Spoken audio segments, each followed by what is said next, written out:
సెన్సీ దెబ్బకి మోడీ అర్ధరాత్రి ఇన్స్టాగ్రామ్ లో వీడియో పెట్టాల్సి వచ్చింది. ట్రెడిషనల్ మెయిన్ స్ట్రీమ్ మీడియాని మేనేజ్ చేశారు. కానీ సోషల్ మీడియా లేకపోతే ఇవాళ ప్రభుత్వాలలో చలనం వచ్చేది కాదు అని కేటీఆర్ వ్యాఖ్యానించారు.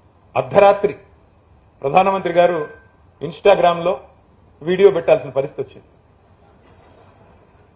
అంటే సోషల్ మీడియా, కొంతమంది మిత్రులు మాట్లాడుతూ సోషల్ మీడియాలో మహేష్ గౌడ్ గారు కూడా అన్నారు, ఫేక్ న్యూస్ కూడా కొన్ని హద్దులు దాటపోతే బాగుంటుంది సోషల్ మీడియా అన్నారు. కానీ ఎవరు గీయాలి హద్దులు? ప్రభుత్వాలా?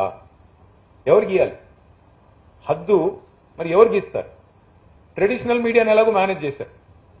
చివరికి ఇక్కడ మేము రాస్తాము మీ మీద వార్తలు, అప్పుడప్పుడు పాజిటివ్ రాస్తాం, అప్పుడప్పుడు నెగిటివ్ రాస్తాం, ఉన్నవి ఉన్నట్టు రాస్తాం, కానీ యాడ్స్ మాత్రం ఆపకండి అని అడిగే పరిస్థితి వచ్చిందంటే పరిమితులు, స్వేచ్ఛకి హద్దులు పెడితే ఇంకా అది వాక్ స్వాతంత్రం ఎట్లా అవుతుంది? అది స్వేచ్ఛ ఎట్లా అవుతుంది? స్వేచ్ఛకు పరిమితులు ఉండకూడదు. పరిమితులు అంటే సరే, వాక్ స్వాతంత్రం ఇచ్చాం కాబట్టి వాక్ భూషణాలతో దాడి చేయండి, వాడి వేడి మాటలతో బూతులు తిట్టండి అని కాదు.